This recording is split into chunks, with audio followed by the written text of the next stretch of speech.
Usha study point में आज का जो टॉपिक है हमारा वो है औचित्यपूर्णता या लेजिटमेसी। ये बीए फर्स्ट ईयर में सेकंड सेमेस्टर का सिलेबस का पार्ट है, सेकंड पेपर है ये, जिसका विषय कोड है 105। इसके अलावा ये अन्य कई कॉम्पिटिटिव एग्जाम में भी आता है, तो अपने सिलेबस के अकॉर्डिंग देख लें।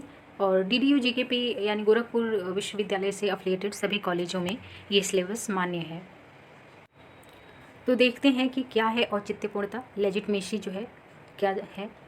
लेजिटमेसी औचित्यपूर्णता शब्द की उत्पत्ति लैटिन, यहाँ लैटिन रहेगा, लैटिन भाषा के लेजिटिमस शब्द से हुई है। इसे अंग्रेजी में लॉफुल अथवा वैधानिक भी कहते हैं, यानी जो औचित्यपूर्णता है, लेजिटमेसी है, उसे वैधानिक भी कहा जाता है। सर्वप्रथम रोमन चिंतक सिसरो ने लेजिटिमस शब्द का प्रयोग किया था विधि द्वारा गठित शक्तियों या न्यायाधीशों के लिए। वास्तव में देखें, जो औचित्यपूर्णता होती है, जिसको कि वैधता भी कहते हैं, किसी भी लोकतंत्र के लिए अनिवार्य होता है। यह राजनीतिक जीवन की एक स्थिति है जो राज्य या सरकार में लोगों अर्थात नागरिकों के आस्था, विश्वास एवं स्वीकृति को दर्शाता है। यानी कोई सरकार वैध तभी मानी जाएगी, औचित्यपूर्ण तभी मानी जाएगी जब वहाँ के नागरिकों का उस राज्य के सरकार में विश्वास हो, तभी उसे औचित्यपूर्ण या वैध माना जाएगा। जीन ब्लांडेल के शब्दों में औचित्यपूर्णता की परिभाषा देखें तो ये कहते हैं कि सहमति या स्वीकृति का क्षेत्र जितना विशाल होगा, उस संगठन का उतना ही अधिक औचित्य होगा। यानी औचित्यपूर्णता का संबंध किससे है? जनता की स्वीकृति से है। अर्थात किसी संगठन को वैधता कब मिलती है? जब जनता उसे अपनी सहमति देती है, जनता उस संगठन पर विश्वास करती है। यहाँ हम औचित्यपूर्णता की कुछ प्रमुख विशेषताएं देख लेते हैं। तो विशाल जन समुदाय की सहमति पर आधारित होती है। कोई भी सरकार वैध तभी मानी जाती है जब एक विशाल जन समुदाय जो है उसकी सहमति होती है, स्वीकृति होती है सरकार में, तभी वो सरकार वैध या औचित्यपूर्ण मानी जाती है और तभी जनता जो है ऐसे सरकार के आदेशों का भी पालन करती है। शक्ति को सत्ता में परिवर्तित करने वाली अवधारणा, शक्ति जो है सत्ता में तभी परिवर्तित होती है जब वो वैध हो। किसी के पास बहुत शक्तियाँ हैं, बहुत रिवॉल्वर है, उसके पास हथियार हैं, लेकिन अगर वो वैध नहीं है तो जनता उसके आदेशों का पालन क्यों करेगी? फिर हम ऐसे शक्ति से युक्त संगठन को आतंकवादी संगठन भी कह सकते हैं। तो जो सत्ता होती है वो शक्ति को सत्ता में तभी परिवर्तित हो पाती है जब वो वैध हो, तभी वो सत्ता बन पाती है कोई भी शक्ति। तीसरा है समाज का व्यवस्था की सुयोग्यता में विश्वास। इसका मतलब ये है कि जो समाज है, जो समाज के लोग हैं, उनका राजनीतिक व्यवस्था की सुयोग्यता में विश्वास है। अर्थात नागरिक ये सोचते हैं कि राज्य जो भी कार्य करेगा वो जनता के कल्याण में करेगा, अतः नागरिक जो है उस राजनीतिक व्यवस्था की योग्यता में विश्वास करते हैं, उसकी निष्पक्षता में विश्वास करते हैं। आम लोगों के मूल्यों पर आधारित, यानी कोई भी जो औचित्यपूर्ण सत्ता होती है वो आम लोगों के मूल्यों को महत्व देती है, उनका पालन करती है और उसे बनाए रखती है।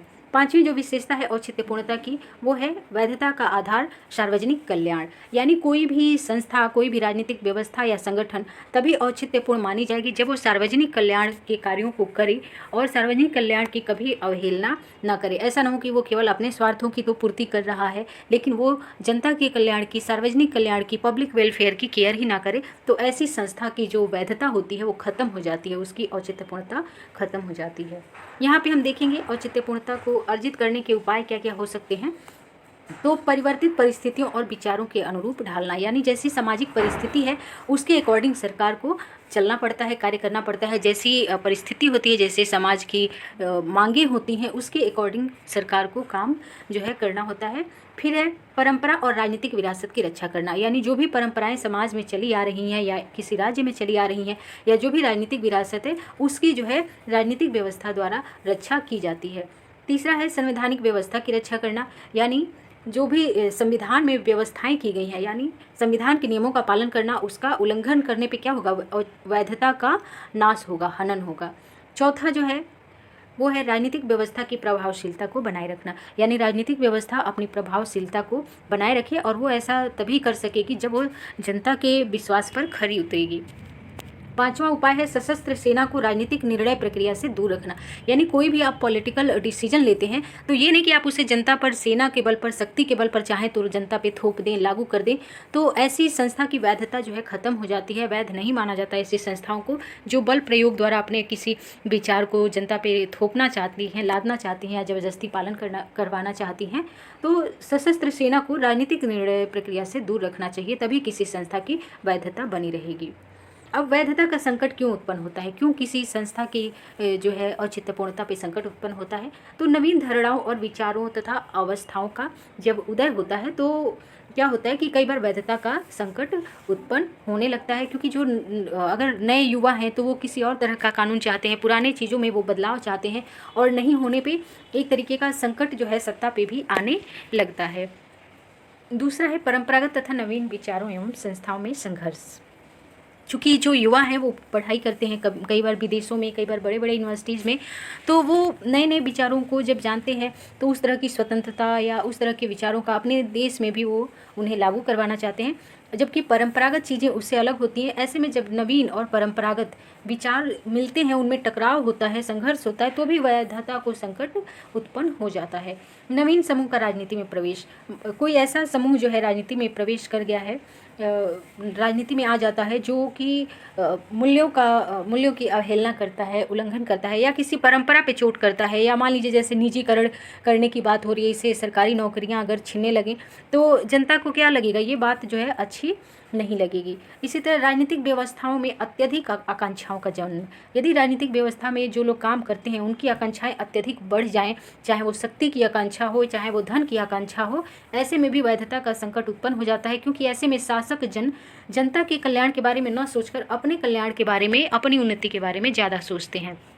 भ्रष्टाचार जब ज़रूरत से ज़्यादा बढ़ जाता है तो ये भी वैधता के लिए संकट उत्पन्न कर देता है। साथ ही शासकों की अगर निरंकुश प्रवृत्ति होती है, स्वेच्छाचारिता की प्रवृत्ति होती है, और जब वो जन कल्याण का उल्लंघन करने लगते हैं तो भी वैधता का संकट उत्पन्न हो जाता है। तो आई होप सो कि आपने औचित्यपूर्णता को अच्छे से समझ लिया है। इसे वैधता भी कह सकते हैं आप।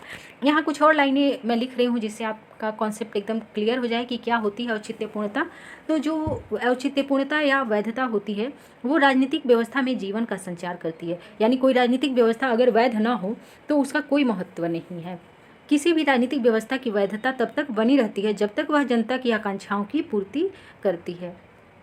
वैधता के अभाव में किसी भी शासन में जनसाधारण का अविश्वास प्रकट होगा तथा जनता शासन को पलटने के लिए क्रांति कर सकती है। साथ ही देखिए, राजनीतिज्ञ जो होते हैं वो अपने प्रभाव को बढ़ाने के लिए वैधता की तलाश में रहते हैं।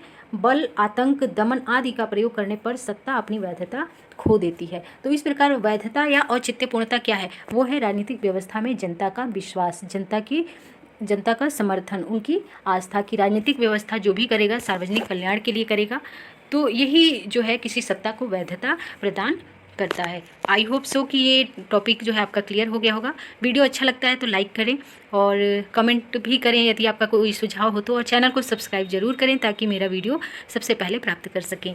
अभी के लिए इतना ही, धन्यवाद।